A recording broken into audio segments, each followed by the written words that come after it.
Well, it's the end of September nearly, about the 25th, 26th today. Almost 12 months since I pulled the car completely to pieces. And I've got the boot back on. There's still some final polishing and cutting and rubbing that needs doing. I've got the boot back on and the bonnet back in and everything. The doors back on. The bonnet's a reasonably good fit. Not 100%, but you know, probably never was when it was new. So there's a lot of work gone into it, and generally I'm pretty pleased with it.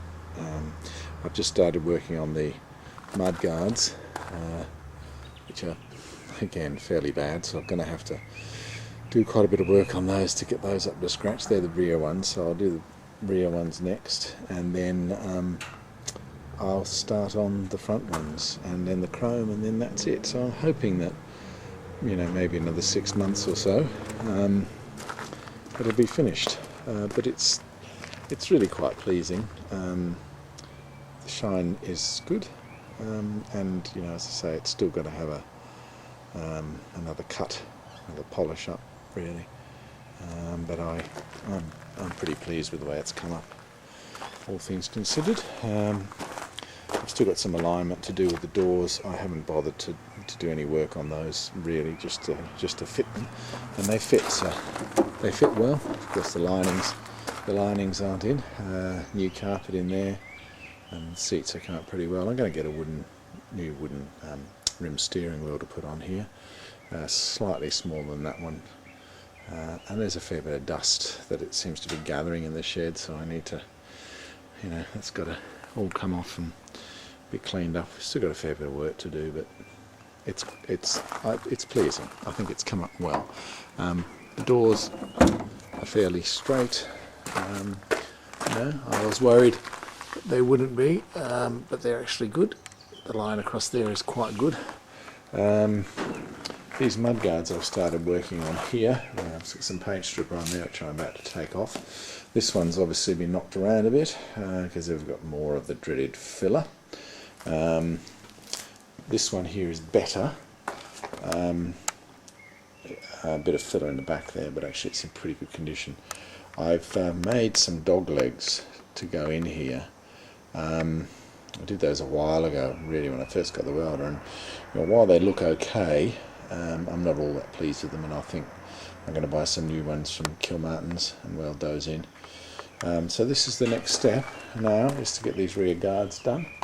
And then we're really starting to get on the home stretch, I think.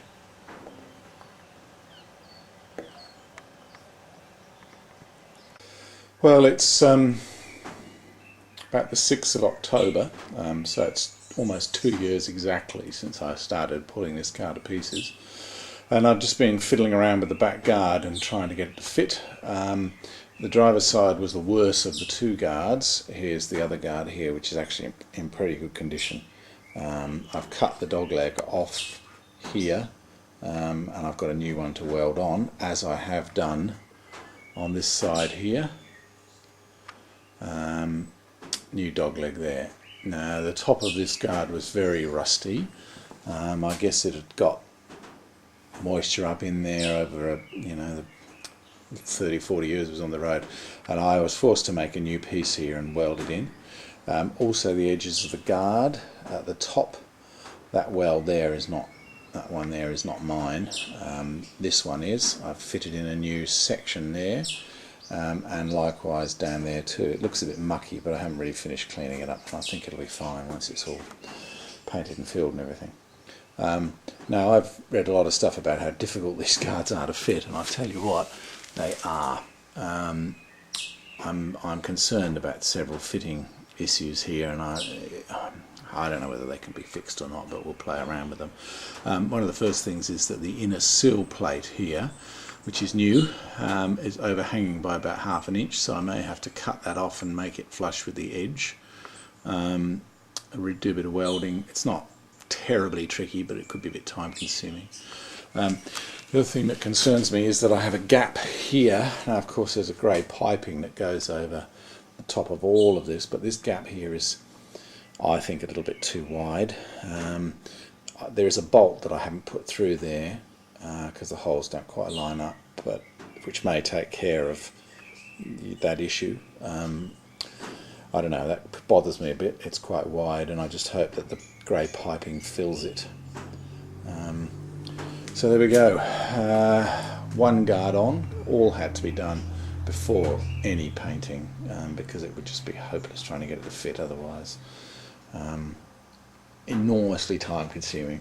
I could see why the bodywork on these cars costs so much to have somebody do it for you. It took me 3 days welding to fix that guard. I mean, I'm not as fast as a welder would be, but it's still enormously time consuming. So we'll see how we go with the other one, which won't take up anywhere near as much effort, hopefully, as this one did. And I think I'm debating whether or not to just paint the insides of these guards, or whether to actually seal them with a underbody seal, to keep the moisture out. Yeah, difficult to know what to do. They were originally painted and not sealed, but I'm leaning towards a sealant of some sort under there. Okay, so just as an adjunct to my video yesterday, I've sorted out this gap here, which I'm quite pleased with, and what I've done is done some lead loading here, and there was quite a bit of lead loading in the top there anyway originally, but I lost it all when I welded in this new section. So I think that's closed up the gap quite nicely. I've still got a bit of work to do on the lead and smooth it off, but I think that that'll be okay. And I'm now reasonably pleased with the way everything's fitting. There's a large gap there at the moment, not excessive, but it's probably about 5/16 of an inch. But this door doesn't have any shims in it at all, so I haven't done any adjustments on the doors, so all things considered, it's actually pretty straight. So now this guard is, I reckon, all ready to be finally stripped. This is obviously some of the original paint that's left on there. It's all ready to be finally stripped and start on the filling and painting process. This has been repaired at some point, as I made. Probably can't be seen, but there are lots of little dimples there where it's been panel beaten. It's obviously It's obviously had quite a lot of bang, which seems to be fairly consistent with this driver's side of the car. The other side I've also fitted. The gap on this side was pretty good, so I don't think I have to do anything.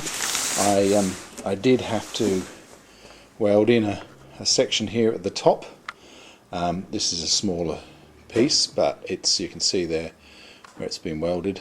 I think it's okay. This guard was pretty straight. New dog legs, of course, down the bottom.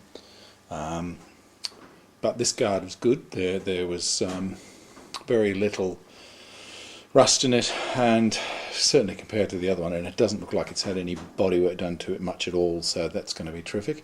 I've also had to make, there's a little bracket that holds the rear splash plate onto the mudguard there, and also strengthens the guard, and there's a little cutout there where it's come off, so I've made a new one of those, but I haven't welded it on yet. The gap in this door, again, not too bad really.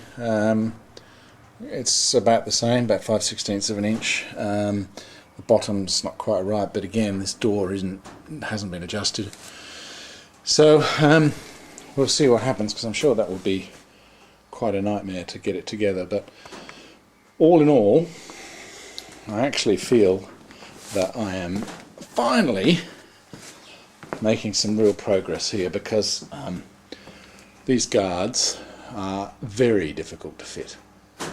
There's no two ways about that. And I think the front one's probably going to be even harder, and it doesn't make it any easier if they've been clouted and repaired, because they're probably a bit out of shape, and who knows, hand-built cars. But I'm fairly confident that I can get a reasonably good fit on that. And it's got that lovely back section on again, and it's starting to look like a beautiful British sports car.